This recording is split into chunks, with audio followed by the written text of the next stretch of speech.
This is not going to go down well on the red half of Merseyside. I can feel the cult of Klopp will be gunning for me.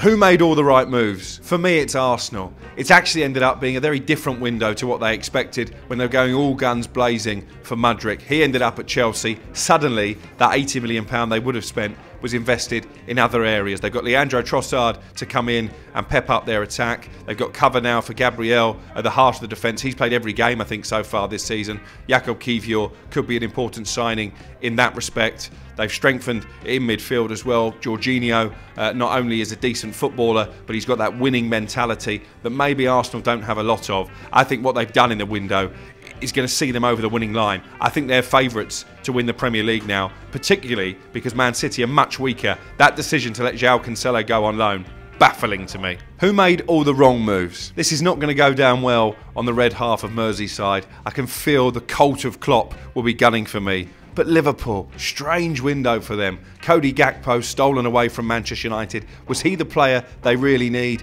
They've got big deficiencies in midfield. I know they hope to rectify that with a big money move in the summer for Jude Bellingham. But if they're not in the Champions League, is he really going to move to Anfield? And this is a bold claim. I think there's a big chance Liverpool don't play any European football next season. Brighton, in terms of the top 7, aren't going away. Chelsea are still there or thereabouts. Tottenham, I think, will finish above them.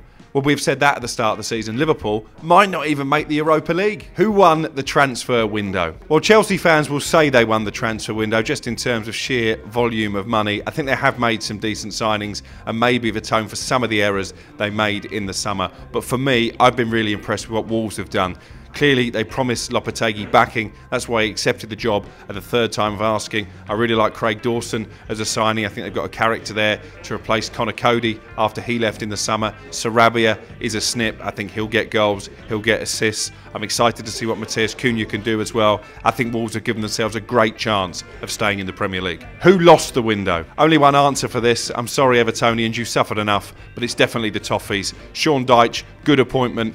Possibility now of staying in the Premier League, but they really have made it that he's got one hand tied behind his back. How can Everton be the only club of the 20 not to make a single January addition? In the final hours of the window, they were scrambling around for Andre Ayew. He wasn't great at the peak of his career. He certainly isn't great now. They bid $2 million for Ismaila Sarr. We're never going to get him out of Watford for that. I think Sean Dyche would have been expecting signings. They're weaker now than going into the window. They've sold Anthony Gordon, who can be a match winner on their day. They've got £40 million in their pocket. Where's it gone? My signing of the window? It's Leandro Trossard at Arsenal. £27 million for a proven Premier League player at the peak of his career. Looks really good business. I think we saw glimpses of what he can do in that FA Cup defeat at Manchester City. He won't be a regular starter, but I think he's the type of player who can come off the bench, prove to be a match winner in those games that are tight, at the squeaky bum time of the season. I think he could be the difference between Arsenal winning the title and missing out to Man City. My transfer dark horse is Danny Ings. I think he's someone who, when fit, and I know that's a big caveat, scores goals in the Premier League. Even at Villa this season, wasn't playing regularly. When he got his opportunity, he put the ball in the back of the net. Something West Ham have been crying out for. Mikel Antonio's goals have dried up. Hasn't worked out so far for Gianluca Scamacca. If Danny Ings can get himself out there on a regular basis, I think he'll score the goals to keep West Ham above the dotted relegation line. Agree or disagree? Let me know below.